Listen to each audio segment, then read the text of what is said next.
Ezra గ్రంథము 3వ అధ్యాయము. 7వ నెలలో ఇశ్రాయేలీలు తమ తమ పట్టణములకు వచ్చిన తరువాత జనులు ఏకమనస్సు గలవారై యెరూషలేములో కూడి యోజాదాకు కుమారుడైన యేషూవయును, యాజకులైన అతని సంబంధులను, షయల్తీయేలు కుమారుడైన జెరుబ్బాబెలును అతని సంబంధులను లేచి, దైవజనుడైన మోషే నియమించిన ధర్మశాస్త్రమునందు వ్రాయబడిన ప్రకారముగా దహన బలులు అర్పించుటకై ఇశ్రాయేలీల దేవుని బలిపీఠమును కట్టిరి.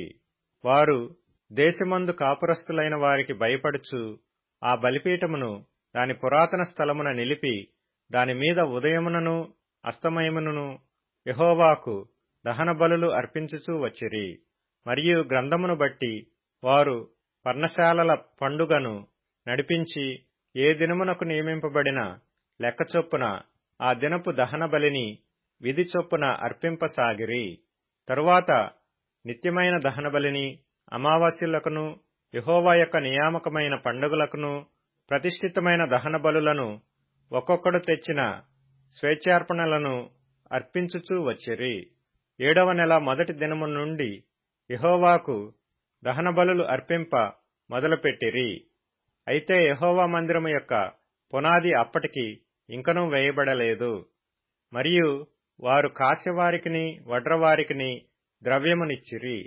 అదియుగాక పారసీక దేశపు రాజైన కోరెషు తమకు సెలవిచ్చినట్లు దేవదారు మ్రాణులను లెబానోను నుండి సముద్రము మీద యొప్పే పట్టణమునకు తెప్పించుటకు సీదోనీయులకును తూరు వారికిని భోజన పదార్థములను, పానమును, నూనెను ఇచ్చిరి. యెరూషలేములో నుండు దేవుని యొక్క మందిరమునకు వారు వచ్చిన 2వ సంవత్సరము 2వ నెలలో షయల్తీయేలు కుమారుడైన జెరుబ్బాబెలును, యోజాదాకు కుమారుడైన యేషూవయును చెరలో నుండి విడిపింపబడి యెరూషలేమునకు వచ్చిన వారందరూ పని ఆరంభించి 20 సంవత్సరములు మొదలుకొని పై ఈడుగల లేవీయులను యెహోవా మందిరము యొక్క పనికి నిర్ణయించిరి. యేషూవయు అతని కుమారులను, అతని సహోదరులను, కద్మీయేలును అతని కుమారులను, హోదవ్యా కుమారులను, హేనాదాదు కుమారులను, వారి కుమారులను, లేవీయులైన వారి బంధువులను దేవుని మందిరములో పనివారి చేత పనిచేయించుటకు నియమింపబడిరి.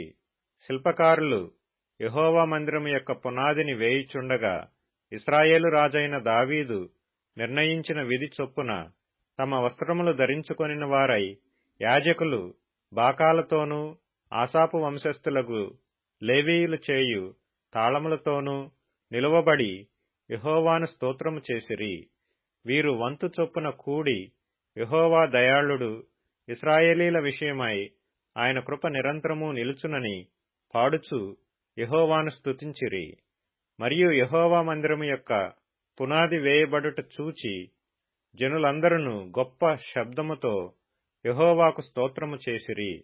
మునుపటి మందిరమును చూచిన యాజకులలోను, లేవీయులలోను, కుటుంబ ప్రధానులలోను వృద్ధులైన అనేకులు ఇప్పుడు వేయబడిన ఈ మందిరము యొక్క పునాదిని చూచి గొప్ప శబ్దముతో ఏడ్చిరి.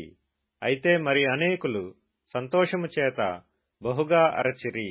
ఏది సంతోష శబ్దమో, ఏది దుఃఖ శబ్దమో జనులు తెలుసుకొనలేకపోయిరి. జనులు గొప్ప ధ్వని చేసినందున ఆ శబ్దము బహుదూరము వినబడెను.